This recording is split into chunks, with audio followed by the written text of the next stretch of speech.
नमस्कार, मैं हूं सौरभ कुमार। आप इस वक्त मौजूद हैं न्यूज 24 बिहार झारखंड के डिजिटल प्लेटफॉर्म पे। आज हम बात चचा की करेंगे। बिहार की राजनीति में चचा यानी पूर्व केंद्रीय मंत्री पशुपति पारस। आज उनकी बात करेंगे क्योंकि उनको सरकारी आवास जो मिला हुआ था, यानी उनको पार्टी कार्यालय के लिए जो सरकारी आवास मिला हुआ था, उनकी पार्टी का नाम आपको पता है, राष्ट्रीय लोक जनशक्ति पार्टी। उसके लिए बिहार सरकार के तरफ से, भवन निर्माण विभाग के तरफ से जो सरकारी आवास आवंटित किया गया था, उसको खाली करने का अल्टीमेटम दिया गया है। भवन निर्माण विभाग के जो अधिकारी हैं, आज वो कार्यालय पहुंचे और उन्होंने एक नोटिस दी। वहां जो मौजूद थे, जो पार्टी के नेता, उनको एक नोटिस दी। नोटिस में साफ तौर पर लिखा हुआ है कि 7 दिनों के अंदर आपको यह सरकारी आवास खाली करना पड़ेगा, नहीं तो जबरन खाली कराया जाए। तो जब भवन निर्माण के अधिकारी और कनीय अभियंता वहां पहुंचे तो उन्होंने क्या बयान दिया, और उसके बाद राष्ट्रीय लोक जनशक्ति पार्टी के जो प्रवक्ता हैं उन्होंने क्या कहा, पहले आप उसको सुन लीजिए, फिर हम चर्चा को आगे बढ़ेंगे। अगर एक सप्ताह के अंदर खाली नहीं किया जाएगा तो बलपूर्वक खाली करा दिया जाएगा, यही नोटिस का साथ। क्या नाम हुआ आपका? मिंटर चौधरी। क्या आदेश आया था? खाली करने का, भवन निर्माण के द्वारा। अगर खाली नहीं करते हैं तो क्या किया जाएगा? बलपूर्वक खाली कराया जाएगा।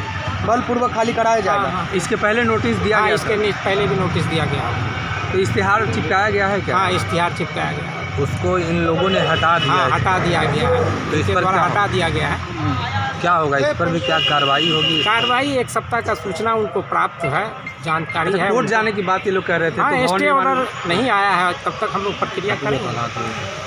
अच्छा, आप बोल रहे हैं बलपूर्वक खाली करवाया जाएगा। क्या सामान भी अगर नहीं खाली करते तो आप लोग निकाल कर फेंक दीजिएगा? तो मजिस्ट्रेट बहाल होती है। हाँ, सारा काम। निर्माण विभाग ने फिर एक बार 1 व्हीलर रोड राष्ट्रीय लोक जनशक्ति पार्टी का दफ्तर खाली करने के लिए पत्र भेजी। और भवन निर्माण विभाग का जो अभी का काम करने का तरीका है, लगता है ऐसे जैसे लोन रिकवरी एजेंट की तरह इनके पदाधिकारी बात करने लगे कि 1 हफ्ते के अंदर अगर घर खाली नहीं किए तो सामान उठाकर बाहर फेंक दिया जाएगा, बलपूर्वक खाली कराया जाएगा। ये सरासर गलत है। देखिए, राष्ट्रीय लोक जनशक्ति पार्टी ने माननीय हाई कोर्ट का दरवाजा को खटखटाया है और कोर्ट जो निर्णय देगा हम उसको स्वीकार करेंगे। यह सबको पता है कि लोक जनशक्ति पार्टी के नाम से बंगला आवंटित है और लोक जनशक्ति पार्टी से ही 2 पार्टी बनी है। आदरणीय पशुपति कुमार पारस जी का दफ्तर तो यहाँ शुरू से चल रहा है और एनडीए के हिस्सा रहने के बावजूद अगर इस तरीके का व्यवहार अगर हो रहा है तो ये गलत है। कोर्ट का निर्णय आने दीजिए, दूध का दूध, पानी का पानी हो जाएगा। संभवतः 28 तारीख को इसका भी फैसला आ जाएगा। तो आपने सुना, जो प्रवक्ता थे वह कह रहे थे कि मामला चूंकि कोर्ट में चल रहा है, तो जब तक कोर्ट का कोई फैसला नहीं आ जाता है तब तक भवन निर्माण विभाग को कोई अधिकार नहीं है इस तरीके का अल्टीमेटम देने का, जो 7 दिनों का अल्टीमेटम भवन निर्माण विभाग के तरफ से दिया गया। ऐसा नहीं है कि पहली बार उस भवन को खाली कराने का नोटिस भेजा गया है। इसके पहले भी भवन निर्माण विभाग से एक नोटिस दी गई थी और उसमें 28 दिनों में जवाब देने को कहा गया था।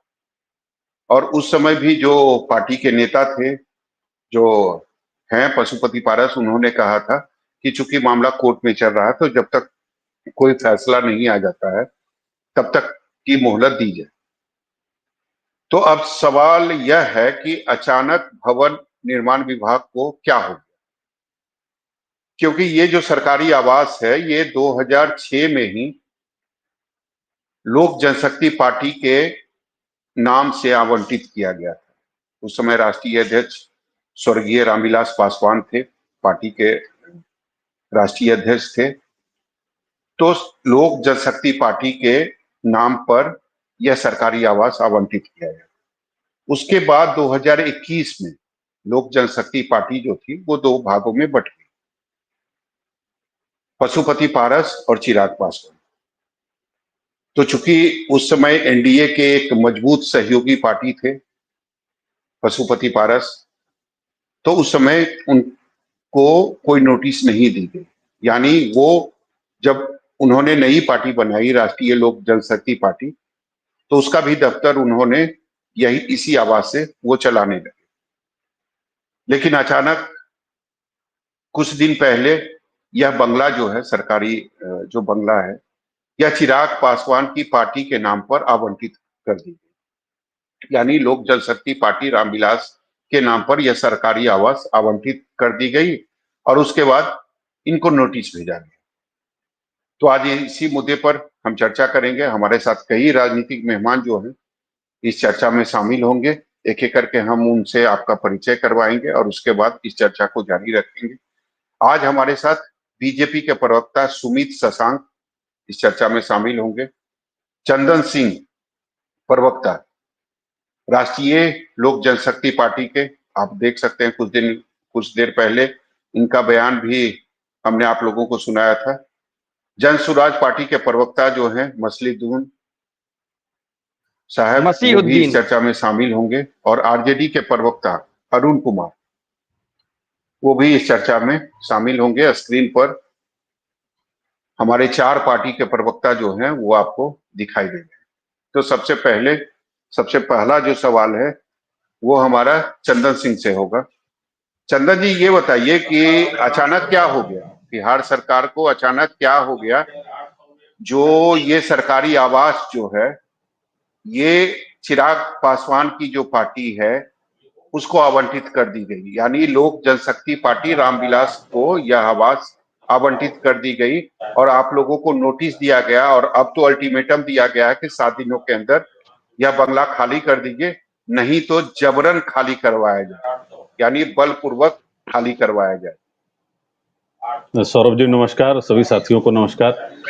देखिए 2024 लोकसभा चुनाव के बाद बहुत सिनेरियो जो है बदल गया है और यह दिख भी रहा है। आदरणीय नीतीश कुमार जी के नेतृत्व में बिहार में सरकार चल रही है और उस सरकार में कहीं ना कहीं हम भी साझेदार हैं और इसकी स्वीकृति भारतीय जनता पार्टी के प्रदेश अध्यक्ष आदरणीय दिलीप जायसवाल जी ने भी की, आदरणीय अमित शाह जी ने भी की और एनडीए के कई नेता गाहे बगाहे अपने बयान में कहते आए हैं कि पशुपति कुमार पारस जी एनडीए के हिस्सा हैं। लेकिन देखने से महसूस हो रहा है सौरभ जी कि कोई साजिश और षड्यंत्र हो रहा है। देखिए जब तक केंद्र में मंत्री हमारे नेता आदरणीय पशुपति कुमार पारस जी थे तब तक इस बंगले पर ना कोई नोटिस आया, ना किसी तरह का विवाद था। और अभी कुछ समय पहले अगर आपको याद होगा, मैं एग्जैक्ट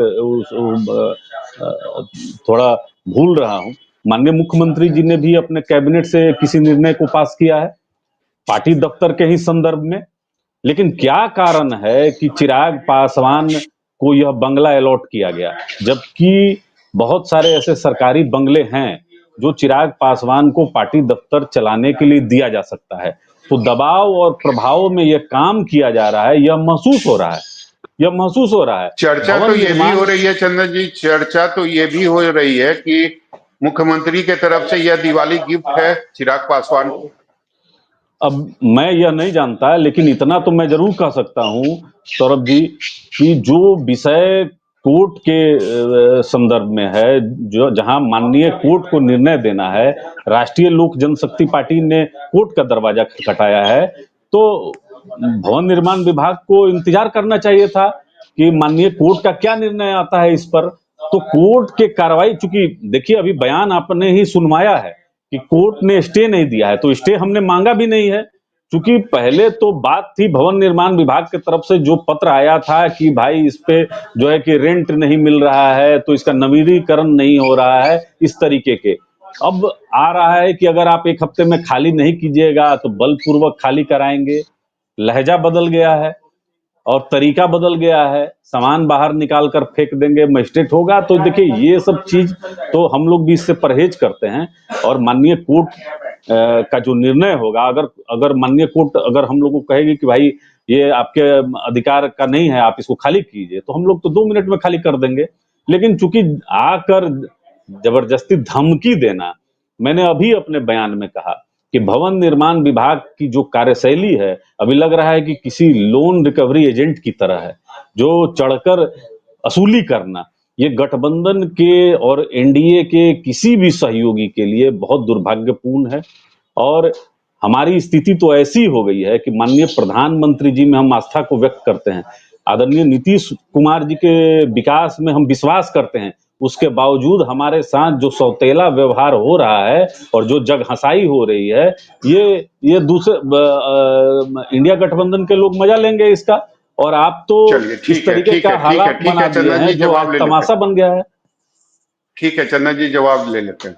सुमित जी, ये सौतेला व्यवहार जो है ये पशुपति पारस के साथ क्यों? देखिए सौरभ जी, अगर बात सबको एडवांस दिलवा रहा है, ये बोले हैं सब एडवांस में कराया उस साइड पर। मेरी आवाज आ रही है आपको? कहीं से आवाज आ रही है उसको? आवाज आ रही है, बोलिए म्यूट करने के लिए। जी जी, हाँ सुमित जी बोलिए।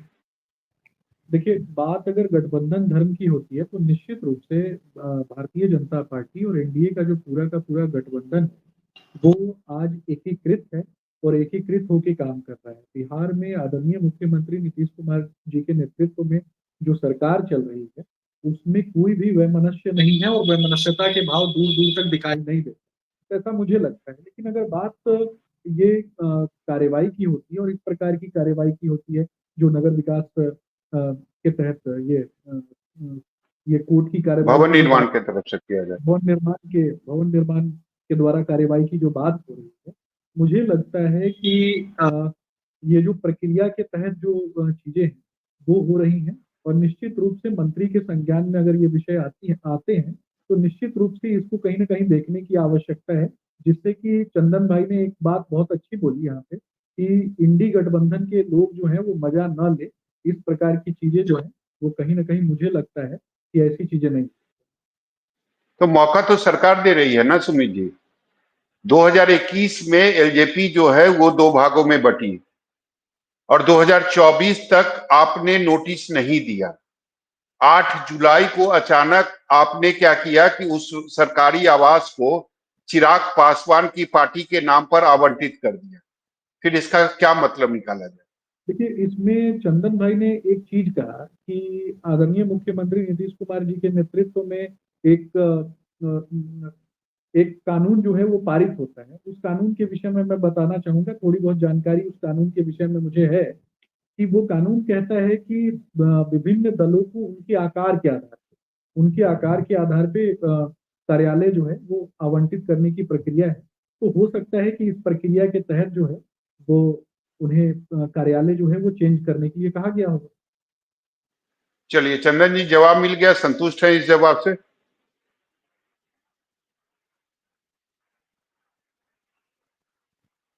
चंदन जी म्यूट पे हैं आप। हाँ, राष्ट्रीय जनता दल का जो वर्तमान में कार्यालय है, अगर आपने भी देखा होगा सौरभ जी, तो जस्ट उसके बगल में एक खाली प्लॉट है, वो भी उनको दे दिया गया है कि आप अपने कार्यालय को और बड़ा कर लीजिए। जनता दल यूनाइटेड के कार्यालय को देखिए, कई ऐसे फ्लैट्स हैं जिनको तोड़ के एकत्रित किया गया है। हमारा कार्यालय तो 2000 से वहां पर आदरणीय पशुपति कुमार पारस जी जब मंत्री थे तब से अलॉट था और 2006 में यह पार्टी के नाम से अलॉट हुआ। और जहां तक बात रही कि अगर बंगला खाली ही करवाना है, जैसा कि सुमित भाई बता रहे हैं, तो माननीय कोर्ट के शरण में है। 28 तारीख को हियरिंग है, स्टे मिलेगा या खाली करने का आदेश मिलेगा, इंतजार कर लेते अपने गठबंधन के सहयोगी के लिए। आप इस तरीके से एक तमाशा, आप भवन निर्माण विभाग का आप कागज चिपकाने के लिए एक तमाशा अपने गठबंधन के सहयोगी के लिए कर रहे हैं।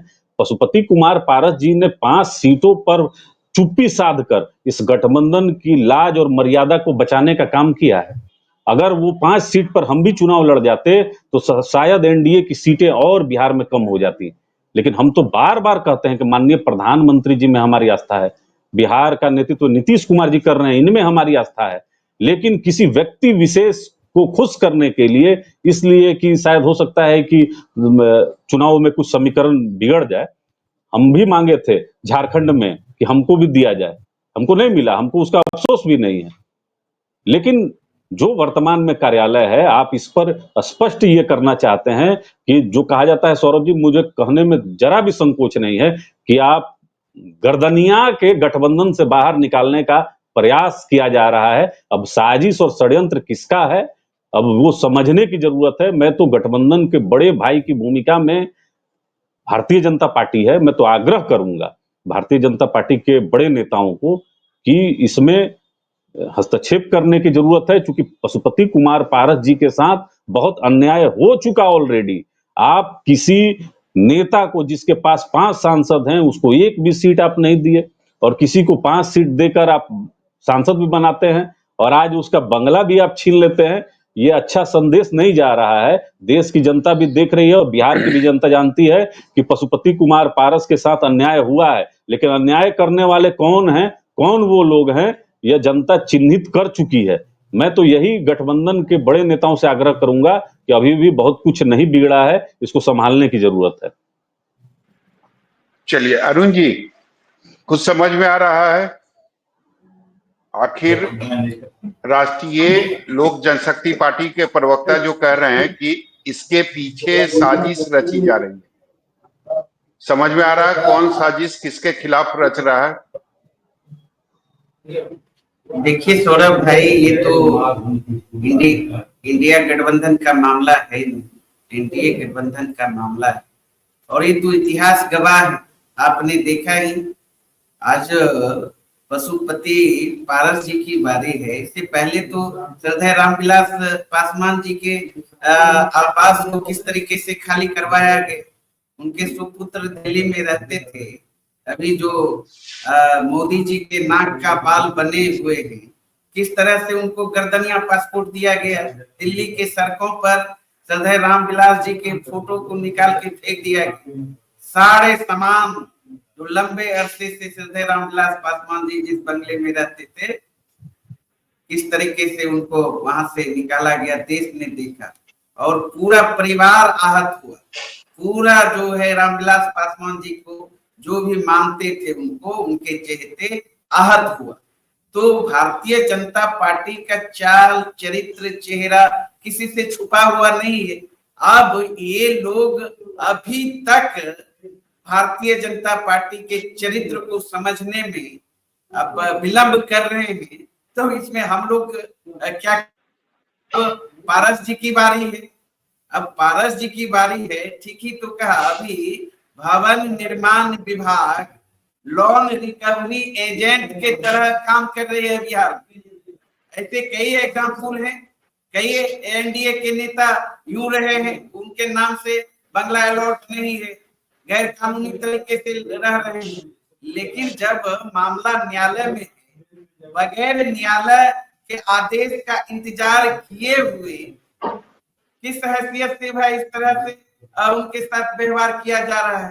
तो इससे स्पष्ट है एनडीए और भारतीय जनता पार्टी के लोग या यहाँ जो सरकार है, यूज एंड थ्रो करती है। जब मतलब निकल गया तो ये लोग पहचानते नहीं। तो इसलिए अब इसमें हम लोग क्या कह सकते हैं, इनकी घर की लड़ाई है। और कई ठीक है सर, ठीक है। जन स्वराज पार्टी के प्रवक्ता भी हमारे साथ हैं, मसीहुद्दीन साहब। ये बताइए क्या चल रहा है सर एनडीए के अंदर? जिस तरीके से भवन निर्माण विभाग का अल्टीमेटम दिया जाता है 7 दिनों के अंदर बंगला खाली करे, नहीं तो जबरन खाली कराया जाए, कौन सी राजनीति हो रही है? आप म्यूट पे हैं, आप म्यूट पे हैं। जी, अब आवाज हमारी जा रही है? जी जी बिल्कुल आ रही है। देखिए, एनडीए में सब कुछ ठीक नहीं चल रहा है, और ये जो नोटिस है ये उसी का परिचायक है।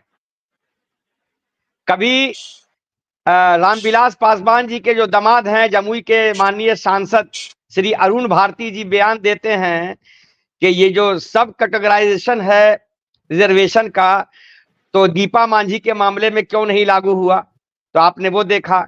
गिरिराज बाबू की पद यात्रा पर उपेंद्र कुशवाहा जी ने क्या क्या कहा, जदयू के लोगों ने खुलेआम क्या कहा। अररिया के सांसद प्रदीप जी ने जो बोला, जिस तरह का असंवैधानिक शब्द का उन्होंने उपयोग किया, उस तरह जदयू में सब कुछ ठीक नहीं चल रहा है। हम सुमित भाई के एक बात से जरूर सहमत हैं कि नियम संगत होना चाहिए, चाहे वो ये भवन निर्माण विभाग का के कोटा का मकान हो या विधानसभा पुल का हो, स्पीकर अलाउड करते हो या भवन निर्माण विभाग अलाउड करता है, उसमें कुछ नियम संगत है, कुछ नियम बना हुआ है और उस नियम का पालन सबको करना चाहिए, विभाग को भी करना चाहिए, स्पीकर पुल को भी करना चाहिए और जिनको अलाउट हुआ है उनको भी करना चाहिए। लेकिन आदरणीय सौरभ जी, हम आपको बताना चाहते हैं कि ये जो बिहार में 35 साल से स्थापित पार्टियां हैं, इनको जनता के विकास से कोई मतलब नहीं है, जनता में कोई रुचि नहीं है। ये बंगला की लड़ाई, पद की लड़ाई, सुविधा की लड़ाई, यही लड़ाई लड़ते रहते हैं। आपने देखा होगा कि जो भी विपक्ष के नेता हैं श्री तेजस्वी प्रसाद यादव, उन्होंने भी बंगले के लिए क्या क्या हंगामा, 5 नंबर देश रतन मार्ग जो है उसके लिए, सुख सुविधा के लिए, अरे सुख सुविधा के लिए तो आप लंदन, अमेरिका, दुबई कहां कहां जाते हैं, जाइए, अपनी सुविधा का ख्याल रखिए, जनता जानती है। लेकिन इनको विकास, इन लोगों को कोई मतलब नहीं है आम जनता से, ये सुख सुविधा के लिए जान दे रहे हैं और इसीलिए ये सब हो रहा है। तो या चाहे तेजस्वी हो या एनडीए के ये नेता लोग हों, सब लोग सिर्फ बंगला की लड़ाई लड़ रहे हैं और बंगला के कारण ये हो रहा। भाई आपने देखा होगा कि जो व्यक्ति अपने को प्रधानमंत्री श्री नरेंद्र मोदी जी का हनुमान कहता हो, उसका सामान सब रोड पर फेंका गया, उस पर कोई दिक्कत नहीं है। हो सकता है नियम संगत उन्होंने नहीं किया होगा, उनका बंगला खाली हो, लेकिन बहुत खेद की बात है कि जब बंगला खाली किया जा रहा था, उस समय देश के ही नहीं विश्व में दलितों का एक जबान रहे हैं स्वर्गीय रामविलास पासवान जी। उनके बहुत से की तस्वीरें, उनके पिक्चर्स, उनसे जुड़ी हुई चीजें फेंकी गई। स्वर्गीय भोला पासवान शास्त्री जो बिहार के मुख्यमंत्री रहे थे, उनके पोस्टर को, उनकी तस्वीरों को फेंका गया। संविधान निर्माता बाबा साहब भीमराव अंबेडकर के पिक्चर्स को वहां जनपथ रोड पर फेंक दिया गया। तो ये सब बदले की भावना से कुछ नहीं हो, इस तरह नहीं किया जाए। भाई सम्मान के साथ काम कीजिए, यही हम चाहते हैं। और जन स्वराज तो इसी जो सुख सुविधा की व्यवस्था है, इसके खिलाफ ही जनता के हित की लड़ाई के लिए सबको प्रेरित कर रहा है। सुमित जी, ये बताइए, चारों तरफ से उंगली जो है वो बीजेपी के तरफ ही उठ रही है, यानी 2021 में यही चीजें चिराग पासवान के साथ हुई थी, अब 2024 में यही चीजें जो है वो पशुपति पारस के साथ की जा रही है।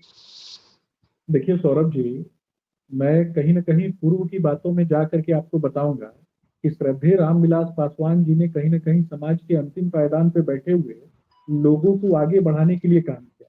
और आज अगर हमारी विचारधारा श्रद्धेय रामविलास पासवान जी के भाई और सुपुत्र अगर इन दोनों के साथ, इन दोनों की पार्टियों के साथ मैच करती है, तो कहीं ना कहीं समाज के अंतिम पायदान पर बैठे हुए लोगों को आगे बढ़ाने की भारतीय जनता पार्टी की विचारधारा से जुड़ी हुई है।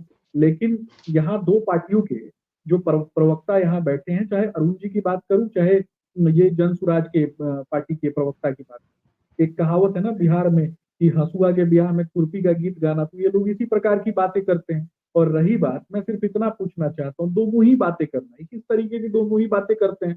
एक तरफ ये कहीं ना कहीं रामविलास पासवान जी के सुपुत्र श्री चिराग पासवान जी को भी कहीं एक तरीके से उनके लिए भी बात करते हैं, और दूसरी तरफ ये पशुपति पारस जी के विषय में भी बात करते हैं। तो ये दोनों ही राजनीति करना जो है ये लोग छोड़ दें। मैं सिर्फ इतना बोलूंगा, ये जन स्वराज के जो प्रवक्ता यहाँ बैठे हैं उनको मैं सिर्फ इतना पूछना चाहता हूँ, आज चंदन जी अगर मुद्दा उठा रहे हैं या फिर भारतीय जनता पार्टी के प्रवक्ता से पूछ रहे हैं या फिर नेताओं से पूछ रहे हैं, अपने गठबंधन के लोगों से पूछ रहे हैं, तो ये कहीं ना कहीं हमारे गठबंधन के अंदर की चीजें हैं और कानूनी प्रक्रिया के तहत भी आने वाली चीजें। तो कानूनी प्रक्रिया के तहत जो चीजें हो रही वो अलग है और गठबंधन धर्म के अंतर्गत जो हमारा संबंध है वो अलग है। तो हम गठबंधन धर्म के अंतर्गत अपने संबंधों को निभाने की बात करते हैं। लेकिन अगर बात किसी ऑफिस की होती है, किसी बंगले की होती है, तो बिना किसी बंगले के, बिना किसी ऑफिस के कोई व्यक्ति अपने कार्यों को कैसे संचालित कर सकता है, बिना किसी पता ठिकाना के? तो इनके तो नेता का तो पता ठिकाना है नहीं, ये तो खुद ही भटकते रहते हैं, लापता रहते हैं। कभी बंगाल में रोहिंग्या मुसलमानों के लिए काम करते हैं, कहीं दक्षिण भारत में जाके हिंदू विरोधी मानसिकता वाले स्टालिन के गोद में बैठ जाते हैं। तो ये क्या बात करेंगे? इसी प्रकार की तो बातें करते हैं ये लोग। अरुण जी जवाब दीजिए। देखिए भाई पहले ही तो हमने सैयद साहब कुछ बोल रहे हैं, बोलने दीजिए, उनको काउंटर करना है। मैं ये कहना चाहता हूं अपने अनुज सुमित भाई से कि अगर आपके घर का मसला है, आपके गठबंधन का मसला है, तो चंदन भाई रुआसे होके क्यों टीवी चैनल पर आ गए हैं? इन्होंने इसके पहले भी बाइट दिया है। तो आप अपने कार्यालय में बुला करके इनके नेता पारस जी को बैठा के मतलब चंदन भाई को गठबंधन के दोनों साथी है, एक क्यों हंस रहे हैं, एक क्यों आज रो रहे हैं? आप नहीं, अगर ज्यादा दिक्कत इनको है तो अपना कार्यालय आपका बहुत बड़ा है वीरचंद पटेल पथ में। अरे ये लोग तो पार्टी के नाम पर भले अलग हों, आप ही में समा गए हैं ये सब। तो वही अपने ही कार्यालय में तत्काल कुछ दे दीजिए, जगह व्यवस्था कीजिए। चंदन भाई को जिस तरह पीड़ित किए हुए हैं आप, जिस तरह दुखी किए हुए हैं कि हमारा नौजवान स्मार्ट भाई चंदन रो रहा है आके कैमरे पर, ये हमको अच्छा नहीं लग रहा है। कहीं हम सभी करते हैं, और हम सभी एक दूसरे पार्टी के जो वरिष्ठ नेता हैं, जो हमारे गठबंधन धर्म के अंतर्गत आते हैं, उन सभी का सम्मान एक दूसरे के द्वारा किया जाता है। क्या गठबंधन करते हैं उमेश भाई? सुमित जी यही सवाल तो चंदन जी उठा रहे हैं ना। सुमित जी यही सवाल चंदन जी उठा रहे हैं कि अगर लोकसभा चुनाव में एक भी सीटें नहीं दी गई, अगर झारखंड चुनाव में एक भी सीटें नहीं दी गई, अगर उपचुनाव में हमसे पूछा तक नहीं गया, तो ये कौन सा सम्मान है जो बीजेपी हमें दे रही है?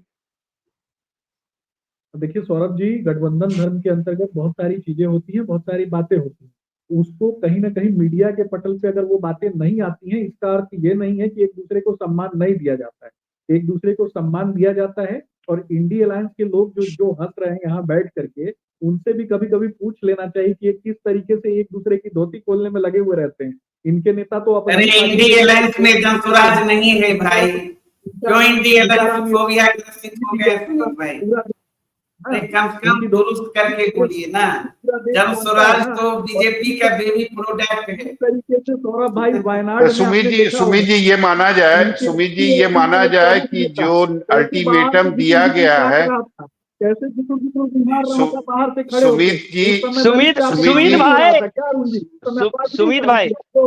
सुमित भाई हमारी भी बात कर लीजिए। सुमित जी ये माना जाए कि भवन निर्माण के तरफ से जो अल्टीमेटम दी गई है, लापतागंज के नेता पूछते हैं कि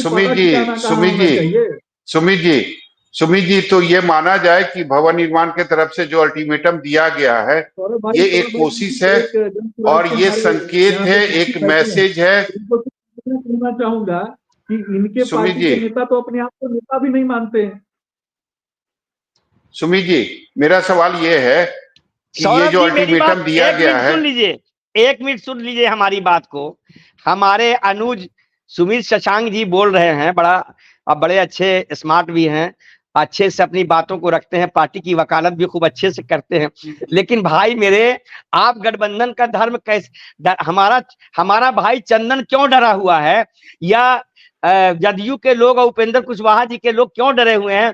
वो जानते हैं मुकेश साहनी का हश्र आपने क्या किया है गठबंधन धर्म में, इसलिए घबराहट है सबको, सब बेचैन है कि कब किसका में पहुंचाने की जो आप बात करते हैं, वकालत करते हैं अपने नेता की तरह, जो खुद ही लापता रहते हैं, जिनका कोई पता ठिकाना नहीं। अरे भाई मुकेश साहनी का क्या हश्र कर दिया आपने? तो हमारे चंदन भाई, अरुण जी से पूछिए कि मोरिया होटल में क्या किया, पीठ में खंजर मारा। नहीं अरुण भाई तो अरुण जी से पूछे ना। अरुण भाई तो सुमन सेठ को टेट बताएंगे। अरे अरुण भाई तो टिकटवा दे दिए वहां सुमन सेठ को, आपके पार्टी के आदमी को, और माल फरिया लिए सर, एक मिनट माल फरिया लिए। सुमित जी ये बताइए, सुमित जी ये बताइए, चंदन जी आरोप भी लगा रहे हैं, तो ये समझा जाए कि ये अल्टीमेटम जो है ये देने के पीछे एक मैसेज है आप लोगों का, सरकार का, कि आप किसी भी तरीके से गठबंधन से बाहर चले जाएं, क्योंकि चंदन जी कह रहे हैं कि अब लोग चाहते हैं कि किसी तरीके से धकिया के गठबंधन से बाहर कर दें पशुपति पारस। नहीं है, आदरणीय पशुपति पारस जी हमारे एनडीए के सम्मानित नेता हैं, हम सभी उनका सम्मान करते हैं। लेकिन नियमानुसार जो आप बात कर रहे हैं ना, तो ये बताइए ना कि अगर पार्टी दो भागों में बटी 2021 में, तो 2024 तक भवन निर्माण विभाग जो है वो क्या कर रहा था? क्यों नहीं एक भी नोटिस पशुपति पारस को दी गई कि ये सरकारी बंगला है और ये बंगला लोक जनशक्ति पार्टी के नाम पर आवंटित है, अब लोक जनशक्ति पार्टी नहीं है तो आप ये बंगला खाली कर दें। देखिए सौरभ भाई, आपने अभी अभी कहा कि जैसा आपने पूर्व में एक बाइट भी सुनाया, उसमें कहा गया कि इससे पहले भी एक नोटिस हुआ था, लेकिन मैं उसमें जाना नहीं चाहता हूं। ये कानूनी प्रक्रिया का वो नोटिस जुलाई के बाद हुआ था, मतलब 8 जुलाई के बाद हुआ था, जब ये बंगला जो है ये चिराग पासवान की पार्टी के नाम पर आवंटित हो गया था, उसके बाद नोटिस भेजी गई। सौरभ सर, मैं ऐसी कोई भी बात नहीं करूंगा यहाँ पे जिससे कि कहीं ना कहीं हम दो पार्टियों के बीच में वैमनस्यता का भाव जो है वो लोगों के बीच में ऐसा प्रतीत हो कि वैमनस्यता का भाव है। हम सभी सम्मान करते हैं, गठबंधन धर्म के अंतर्गत आने वाले प्रत्येक हमारे नेता का सम्मान है और उचित सम्मान, परंतु अगर आज इस प्रकार की चीजें हो रही है तो ये संबंधित अधिकारी जो है ये उनके संज्ञान में है। लेकिन मैं एक चीज जो मेरी जानकारी में है मैं वो आपको बताना चाहूंगा। मेरी जानकारी ये कहती है कि विभिन्न दलों को उनके आकार के आधार पर भवन जो है वो आवंटित करने की प्रक्रिया चल रही थी, जिसके तहत भारतीय जनता पार्टी को भी कहीं ना कहीं आवंटन जो है वो प्राप्त हुआ। तो इसी प्रकार की चीजें हैं, मुझे लगता है कि कुछ दिन इंतजार करना चाहिए। संबंधित मंत्रालय के अंतर्गत बातें हैं और हमारे जो मंत्री हैं वो भी इन विषयों को देख रहे हैं, उनके आलोक में भी है, और निश्चित रूप से कोई ना कोई इसका ठीक है। बेचारे चंदन जी इनके साथ रहते हैं। चंदन जी लगता है कि अब नेता को और पार्टी को फैसले लेने का जो अंतिम समय है वो आ चुका है। देखिए सौरभ जी, राजनीति में अप एंड डाउन लगा हुआ रहता है। भारतीय जनता पार्टी के साथ हमारे नेता केंद्र में काम करते रहे हैं और माननीय प्रधानमंत्री को अपना नेता वो मानते हैं, तो हम लोग व्याकुल नहीं हैं। उसी अप एंड डाउन की स्थिति में मतलब इस्तेमाल भी किया जाता है ना।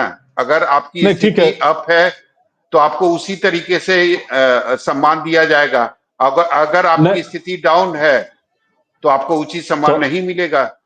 सौरभ जी, अब देखिए, भारतीय जनता पार्टी के साथ हमारा बहुत गहरा लगाव है, लेकिन वर्तमान में कौन लोग वैसे हैं जो साजिश और षड्यंत्र रच रहे हैं? जो आपने ही कहा कि किस तरीके से कब नोटिस मिला, किस संदर्भ में नोटिस था, आज जो नोटिस मिला है और उसको जो कहने का तरीका है कि जबरन खाली कराया जाएगा। नाम बताइए ना, पर्दे के पीछे कौन खेल रहा है? पर्दे के पीछे चिराग पासवान या फिर नीतीश कुमार? पर्दे के पीछे एक पूर्व मंत्री हैं, पर्दे के पीछे उनका लगाव एक युवा नेता के साथ है, तो बहुत गहरा साजिश है। हम लोग समझ रहे हैं कि कहां से इसको साधा जा रहा है, लेकिन मैंने शुरुआत में ही कहा आपसे सौरभ जी कि हमको न्यायालय पर पूर्ण यकीन है। 28 तारीख को इसका संभवतः निष्पादन भी माननीय कोर्ट कर देगी, हमको पूर्ण यकीन है, समय सीमा से पूर्व। हड़बड़ाहट क्यों है और छटपटाहट क्यों है? जो सामने अगर कोई है पर्दे के पीछे तो क्यों हो रहा है? मैंने पहले भी आपसे कहा, कई ऐसे बंगले हैं सौरभ जी जहां पर चिराग पासवान का दफ्तर खोला जा सकता है, लेकिन सिंबॉलिक 1 व्हीलर रोड को खाली करवाकर चाचा को बेदखल करके एक मैसेज दिया जा रहा है, एक मैसेज तो मैं से जो संकेत की भाषा है राजनीति 21 में में वो लोग भतीजे समझते को हैं। आप लोगों ने बेदखल किया था, अब चाचा को बेदखल किया जा रहा है। नहीं देखिए 21 में भी जब 12 जनपद खाली हुआ था सौरभ जी, वहां भी कोर्ट का निर्णय था, और कोर्ट के निर्णय के बाद वो सामान किसने सड़क पर फेंका ये लोग जानते हैं, हमको बताने की जरूरत नहीं है कि किसने फेंका। तो 7 दिन के अंदर खाली करेंगे या कोर्ट का जो निर्णय होगा उसके तो अनुसार पार्टी काम करेगी? कोर्ट का जो निर्णय है उसको हम स्वीकार करेंगे, और 7 दिन के अंदर में उसका भी पर्दाफाश करेंगे, जो इस षड्यंत्र के पीछे है उसको भी बेनकाब करेंगे। चलिए हाँ वो अरुण तो जी, हैं, वो तो कलाकार मंत्री हैं, चले जाते हैं दुबई में दारू पीने के लिए और विपक्ष के नेता से भी वहां मिल लेते हैं। यहाँ दारू चलिए अरुण जी, कहते हैं नहीं मिलता है तो चले जाते हैं सर दुबई। सर सर व्यक्तिगत आरोप ना लगाएं। हम ना हम लोग जिस हम मुद्दे नाम पर चर्चा कर रहे हैं उसी हम मुद्दे नाम पर कहाँ ले रहें। रहे हैं, हम नाम कहाँ अरुण ले जी, रहे हैं, मैं नाम नहीं ले रहा हूँ। बिना नाम लिए हुए, देखिए बिना इसमें नाम सौरभ लिए भाई हुए हमें क्या कहना, आपको हल्की बातें घर नहीं से करना समर्थन आप करेगी देखिए, आपकी पार्टी सुनिए ना, पशुपति पारस जी का? लेकिन आप जिस पार्टी से ऑफर आते हैं, देगी? अब सुनिए ना, कितना मौका तो आज पूरा दे दिए, तो ऊपर भी पेट नहीं भरा है भाजपा का और नहीं, अरुण जी, आपको नहीं बीजेपी बोल के रहा पे था भी मैं, प्रोटेक्ट अरुण जी आपको नहीं बोल रहा था, जनसुराज आपको का। इतना उछलने की आवश्यकता देखिए नहीं है, सौरभ भाई, इतना घर उदकने की को आवश्यकता नहीं आग है लगी है, घर के ही चिराग से, एक छुपा हुआ नहीं है। और यूज एंड थ्रो की राजनीति तो भारतीय जनता पार्टी के डीएनए में, ले प्रवचन शुरू हो गया अरुण जी कहने के आपका। लिए कोई जरूरत नहीं है, आपको समझना है चंदन जी को ना। वक्त पड़ा तो पारस जी ने लहू दिया बीजेपी को, अरुण जी, वक्त पड़ा तो ये चीज की गुलशन को बात तो लहू दूसरे दिया, की और नहीं बाहर है। आई तो कहते हो तुम्हारा क्या काम। यही डीएनए में है, भारतीय जनता पार्टी के डीएनए में। ये तो अब समझना है पारस जी को, समझना है चिराग जी को। केंद्र की नई सरकार बनने के बाद किस तरीके से चाचा भतीजा का इस्तेमाल किया। चुप रहिए ना, चुप रहिए, ज्यादा मत बोलिए, अरे बहुत काबिल मत बनिए। आपके मंच पर आपके सहयोगी आंसू बहा रहे हैं, किस तरह का व्यवहार कर रहे हैं, शर्म नहीं आती। अरे आपके घर में भाजपा को डूबकर मर जाना चाहिए, इन्हीं के आपके घर में तेज प्रताप आंसू बहा रहे हैं, तेज प्रताप ने क्यों निकाल दिया भैया? सरकार चला रहे थे, किनारे कर दिया, कितना खंजर हो गए, कितना दलितों को अपमान करेंगे। पहले तो पारस जी के बड़े भाई करते रामविलास पासवान जी का अपमान किया, अब उनके छोटे भाई पारस जी को अपमान कर रहे हैं। पूरे दलितों का अपमान, अति पिछड़ों का अपमान आपके डीएनए में है, तो करिएगा। आपका गलती नहीं है, आपके डीएनए में है संविधान का विरोध, संविधान का विरोध, आरक्षण का विरोध, दलित का विरोध, पिछड़ों का विरोध, बहुजनों का विरोध। आपकी कोई गलती नहीं सुमित जी, आपका कोई अरुण जी अरुण जी अरुण जी अरुण जी अरुण जी अरुण जी अरुण जी अरुण जी समय की कमी है। सुमित जी सुमित जी सुमित जी सुमित जी अरुण जी अरुण जी अरुण जी समय की कमी है। आप चारों प्रवक्ता से एक एक सवाल और छोटा छोटा जवाब। सुमित जी चुप तो कर लीजिए ना, बक बक कर रहे थे, फालतू के यही बीमारी, इससे सुमित जी सुमित जी सुमित जी सुमित जी अरुण जी अरुण जी अरुण अरुण जी अरुण जी अरुण जी अरुण जी समय की कमी है। आप चारों प्रवक्ताओं से एक एक सवाल होगा मेरा, और आपसे आग्रह होगा कि छोटा जवाब देंगे। सुमित जी ये बताइए, ये जो अल्टीमेटम दिया गया है तो क्या चाहते हैं? पशुपति पारस उस अल्टीमेटम के अनुसार चलें? आप लोगों की सरकार है, भवन निर्माण का अल्टीमेटम है, या फिर कोर्ट का जो फैसला आएगा वो सबके लिए मान्य होगा? देखिए सौरभ जी, मैं ऐसा कोई भी बयान नहीं दूंगा जिससे इंडिया अलायंस के लोगों को कहीं ना कहीं उछलने का मौका प्राप्त हो जाए। लेकिन मैं सिर्फ इतना बोलूंगा कि जो लोग यहाँ बैठ के आरोप लगा रहे हैं उनको समझना चाहिए कि उस पार्टी में एक छोटे भाई को गद्दी प्रदान कर दी गई और बड़े भाई को हाशिए पर ले जाके खड़ा कर दिया गया। आज लालू जी जब हैं दुनिया में, मैं चाहूंगा कि उनकी आयु लंबी हो, सवालों का जवाब ना दीजिए, सुमित जी छोटा सा जवाब, सुमित जी छोटा सा जवाब था मेरा, छोटा सा जवाब था। अरुण जी अरुण जी अरुण जी अरुण जी अरुण जी अरुण जी आपसे अरुण जी आपसे मेरा सवाल है। अरुण जी सुमित जी सुमित बड़े जी, भाई के लिए सुमित गाल बजा जी, रहे हैं और सुमित किसके लिए सुमित आंसू बहा जी, रहे हैं, घड़ियाली आंसू किसके लिए सुमित बहा रहे जी, हैं अपने? सुमित जी, अरुण जी, अब आपसे मेरा सवाल है, छोटा सा जवाब दीजिएगा। ये जो संकट की स्थिति है पशुपति पारस जी का, आपकी पार्टी साथ खड़ी है, ऑफर देगी महागठबंधन में आ जाए, क्योंकि एनडीए में सम्मान नहीं मिल रहा है जिसके वो हकदार हैं। ये तो पारस जी को तय करना है, और देख रहे देश और प्रदेश की जनता किस तरीके से Bharatiya Janata party use and throw की राजनीति करती है। राजनीति द्वेष के कारण किस तरीके का बर्ताव अपने ही सहयोगियों के साथ जो कर ले ठीक है चंदन जी, भाई का चंदन जी आपने सुना अरुण जी का कि अब फैसला जो है वो पशुपति पारस को करना है कि उनका जो पार्टी का भविष्य होगा वो कहाँ होगा, एनडीए में या फिर इंडिया गठबंधन में। देखिए सौरभ जी, गठबंधन में बहुत सारे नेता हैं एनडीए में, और कई नेता ऐसे हैं जो गठबंधन धर्म के इतर जाकर भी बयान दिए हैं, वो चाहे लेटरल नियुक्ति पर हो, जाति आधारित गणना पर हो, SC ST क्रीमी लेयर पे हो, वर्ष संशोधन बिल पर हो, लेकिन पशुपति कुमार पारस जी का कभी बयान आपने नहीं सुना होगा कि एनडीए गठबंधन के विरोध में एक सिंगल बयान नहीं हो।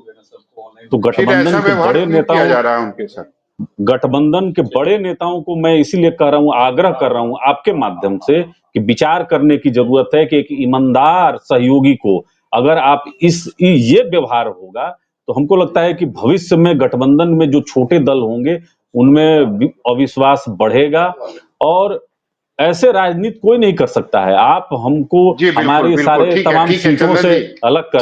चंदन जी समय की कमी है। आप सभी लोगों का बहुत बहुत शुक्रिया, धन्यवाद इस चर्चा में शामिल होने के लिए। तो निश्चित तौर पर आपने सुना कि जो प्रवक्ता थे राष्ट्रीय लोक जनशक्ति पार्टी के, वो कह रहे थे कि निश्चित रूप से सरकार को इस पर पुनर्विचार करना चाहिए, क्योंकि अगर वो नहीं पुनर्विचार करेगी तो आगे कोई भी जो छोटी पार्टी है उसका गठबंधन के प्रति जो विश्वास है वो उठ जाएगा। निश्चित रूप से राजनीति में कुछ भी अस्थायी नहीं होता है, और राजनीति में सबसे महत्वपूर्ण ये होता है कि आपकी हैसियत क्या है, आप किस जगह पर, यानी आपकी पार्टी जो है वो किस जगह पे खड़ी है। 2021 में बेदखल किया गया था चिराग पासवान को, सबने देखा था, चाहे पटना की बात हो या दिल्ली की बात हो, और आज वही व्यवहार जो है वो पशुपति पारस के साथ किया जा रहा है। फैसला या तो कोर्ट करेगी या फिर भवन निर्माण विभाग करेगा। कोर्ट में अगली हियरिंग जो है वो 28 अक्टूबर को होने वाली है, और मोहलत जो है भवन निर्माण की तरफ से जो मोहलत 7 दिनों का है वो 31 अक्टूबर को खत्म होने वाला है। तो अब देखना होगा कि कोर्ट का जो फैसला आता है, जिसकी बात पशुपति पारस के जो प्रवक्ता हैं या जो नेता हैं वो लगातार कह रहे हैं कि कोर्ट का जो भी फैसला होगा हमें मान्य होगा। लेकिन साथ ही उनके प्रवक्ता ये भी कह रहे हैं कि ये जानबूझकर कोशिश की जा रही है, और कुछ लोग इसके पीछे षड्यंत्र कर रहे हैं, साजिश कर रहे हैं कि किसी भी तरीके से बेदखल कर दिया जाए, यानी गठबंधन से निकालने की पशुपति पारस को कोशिश की जा रही है कि वो किसी भी तरीके से निकल जाए, और कुछ लोग इसके पीछे साजिश कर रहे हैं। तो अब हम चर्चा को यही खत्म करेंगे। अगले दिन फिर हम किसी राजनीतिक मुद्दे पर चर्चा करेंगे और आपके सामने आएंगे।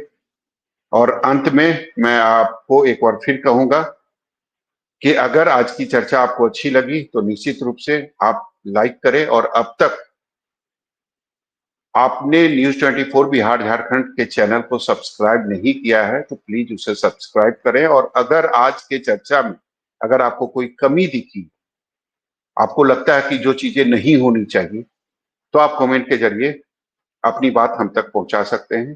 तो कल हम फिर मिलेंगे किसी नए राजनीतिक मुद्दे के साथ। तब तक के लिए हमें इजाजत।